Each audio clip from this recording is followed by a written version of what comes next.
The pragmatism of craft. Craftsmen have an inherent affinity for the pragmatic, and a brief consideration of the etymology of the term illuminates why this tends to be so. English inherits the word pragmatism more or less directly from the Greek pragmatikos, meaning active, derived in turn from prasein, the Greek verb to do, interpreted as practice.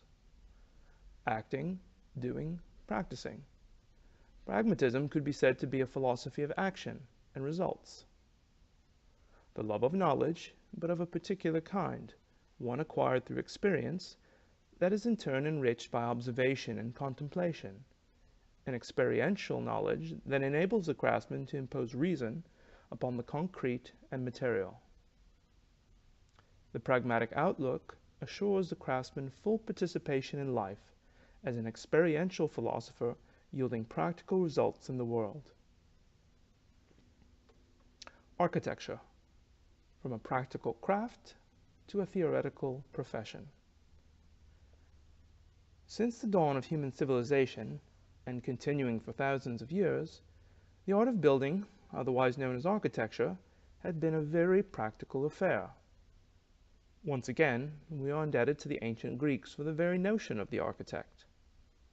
The architekton was a master technician, literally the chief craftsman, typically either a carpenter or mason. Highly skilled craftsmen continued to furnish Western civilization with its built environment throughout the Roman Empire, continuing during the medieval period and well into the Renaissance. Andrea Palladio furnishes a late Renaissance 16th century example of the master craftsman as architect. Apprenticed as a stone carver, he had gained practical skills through hands-on experience, mastering the tectonics of masonry. Palladio aggregated upon this foundation of experiential craft knowledge empirical observation that included measured drawings of Roman antiquities. Furthermore, his famous architectural treatise, I Quattro Libri dell'Architettura, clearly demonstrated his clear intellectual grasp of abstracted systems of geometry, harmony, and proportion, as exemplified by the classical orders. Although treatises featuring rationalized measured drawings, such as contained in the Quattro Libri, were still quite unique in the 16th and 17th centuries, by the 18th century, drawing had become the primary method of teaching at the École des Beaux-Arts in Paris, where initial steps were underway to organize the study of architecture as an academic discipline. Several significant distinctions should be noted between the then modern alternative study at the École, in contrast with traditional paths to becoming an architect. The development of descriptive geometry was utilized for technically precise drawings that separated the act of design by the architect from that of building by the craftsman, increasingly regarded as little more than a technician.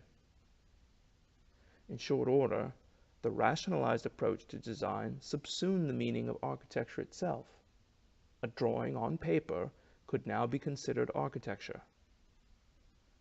In the course of the 19th century, the Beaux-Arts methodology became adopted and its curriculum imported and incorporated into universities throughout Europe and eventually America. Accepted architectural instruction relentlessly collapsed into a closed system of highly rationalized refinement, whilst measures were undertaken by prominent academically indoctrinated architects to impose obligatory examination and licensing standards, separating architecture as a theoretical and therefore ostensibly superior profession distinguished from craft and building. The model of the craftsman architect would slowly diminish, eventually being fully discredited in the early 20th century. The empirical versus the rational.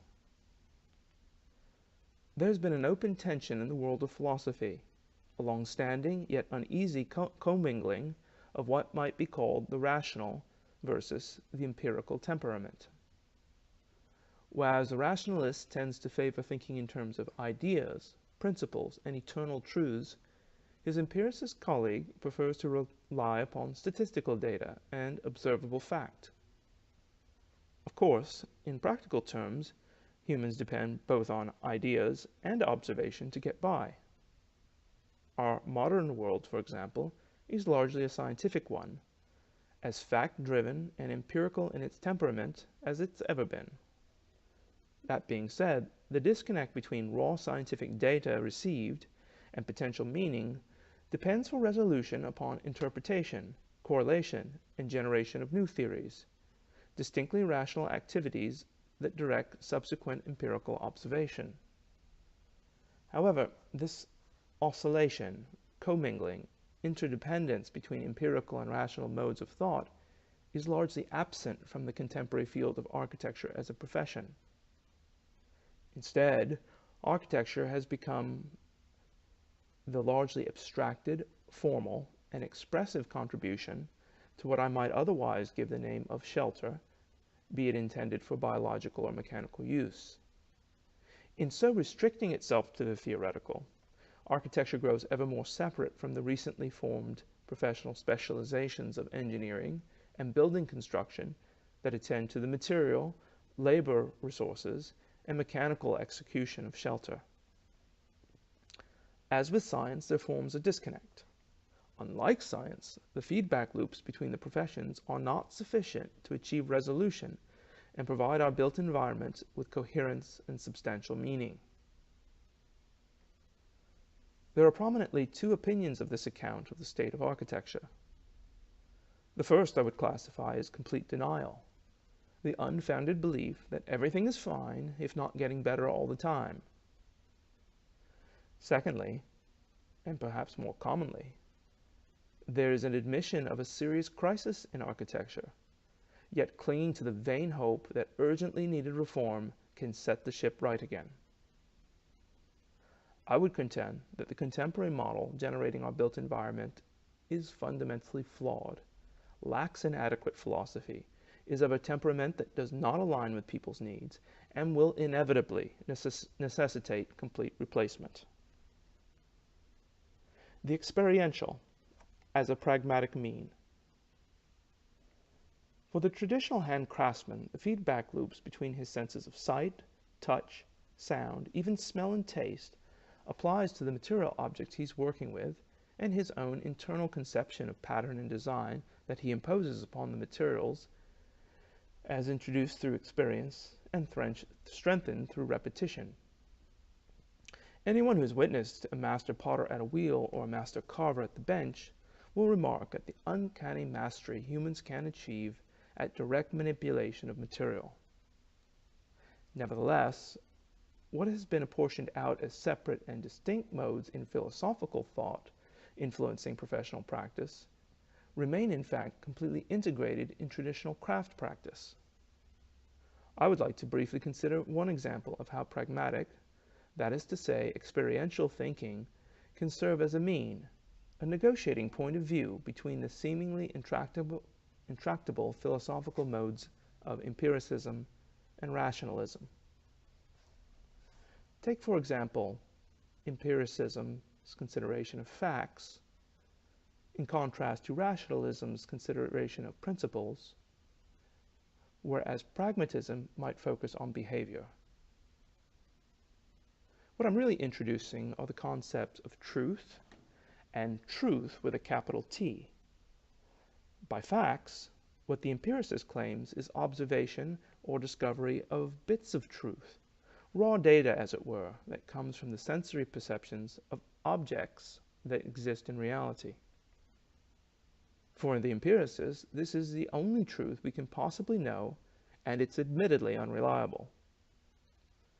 By contrast, the rationalist thinks of truth with a capital T in terms of eternal principles that take a certain form and possess transcendent meaning.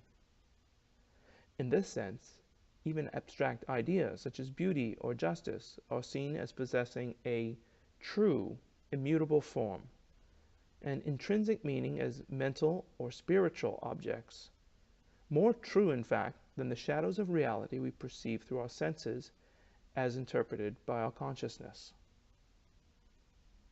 Pragmatism doesn't regard truth as an object to be discovered at all. Rather, truth for the pragmatist refers to distinctly human behavior. When we speak of verification, we're talking about making truth. This is the literal meaning, veri, truth, fication, making or doing. The Latin veritas and facere, by way of French. Traditional handcraft is one example of truth-making or truth-doing, a likewise valid and interesting interpretation as in human behavior, an activity, a process.